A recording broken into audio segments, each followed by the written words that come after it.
I spent a lot of time in Chicago in the spring and noticed as we were doing this kind of highfalutin work that there were a lot of people doing pretty low-falutin work to make our highfalutin work work. And usually pretty thankless jobs for low pay. And some of them did it kind of like you would expect, unglamorous jobs with low pay, you know, sort of like, you know, how I would probably do it. There were people who did it with such generosity and such dignity and such joy, it just touched me. And so I made a song about it. And I don't sing it anywhere, not even in my own living room, without sending it to all the people who are right now doing that work. Because there's a lot of them.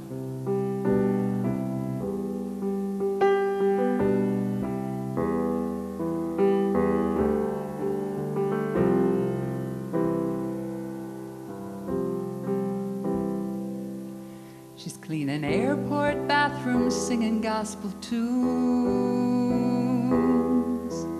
makes a fine cathedral from that hollow room. His eye is on the sparrow, she's singing true, singing, sister, I pray he keeps his eye on you.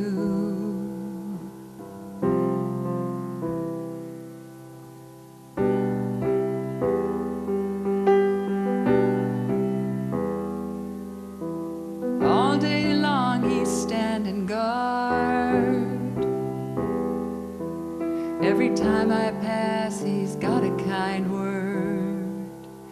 He's a guardian angel in a tough disguise. When I tell him so, I see joy in his eyes. And life is made lovely by such as these, by such as these.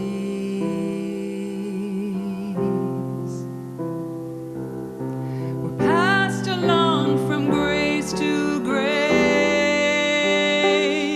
every willing hand, every kindly face. It's through the toil of strangers we take our ease, and life is made lovely by such as these,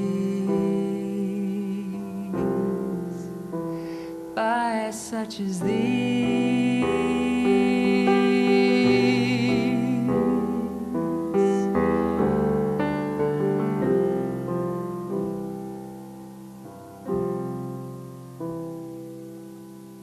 Sacks on the sidewalk on a rainy night, not a tooth in his head, but he sounds so right. I drop him a 20 and some words of praise. Seems far too little for the gift he gave. And life is made lovely by such as these, by such as these.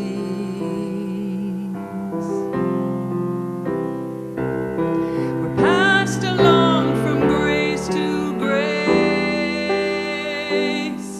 every willing hand, every kindly face. It's through the toil of strangers we take our ease, and life is made lovely, and may life be lovely for such as these, for such as these.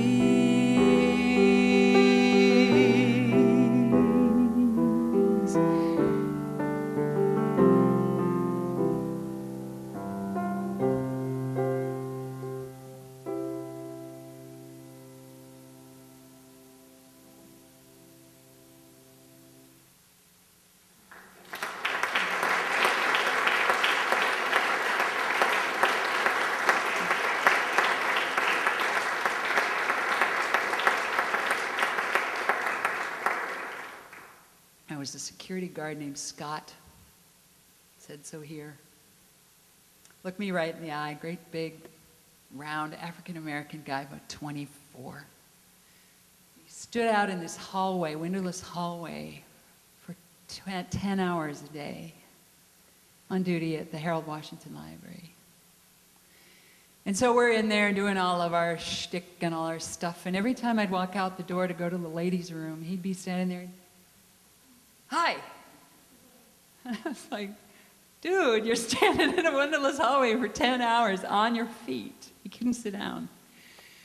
So I did go up to him and I said at the end of the time, I said, "You are not our security guard, you are our guardian angel. You have held the perimeter for us in a beautiful way, and thank you for what you did."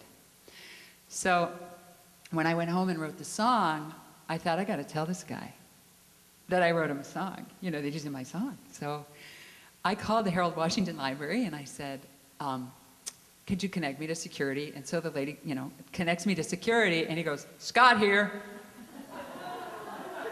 And I said, "Oh, it's you." I said, "I'm that tall, funny gal who gave you the CD and, you know, talked to you and all that stuff and called you the guardian angel." And he said, "Oh yeah, I remember you." And I said, "Well, this is really weird, but his last name, I guess, is Scott. I still can't remember what his first name is. But I said, you know, I wrote this song partly inspired by what a beautiful thing you did for us. And I'd like to send you the CD that it's on." And so I did. I sent it to him at work. And I don't know, it's probably at the bottom of a drawer somewhere, but it was really fun. And I'd go find that saxophone player. I'm going to probably do some other work in Chicago at some point. And I'm going to be like walking down State Street looking for that guy without any teeth and the glasses like this and like the dreads. I mean, he sounded great. And I came around and looked at him, and I mean, it was like you would not expect a face, and especially no teeth, to be able to make the saxophone sound like that. So, all true stories.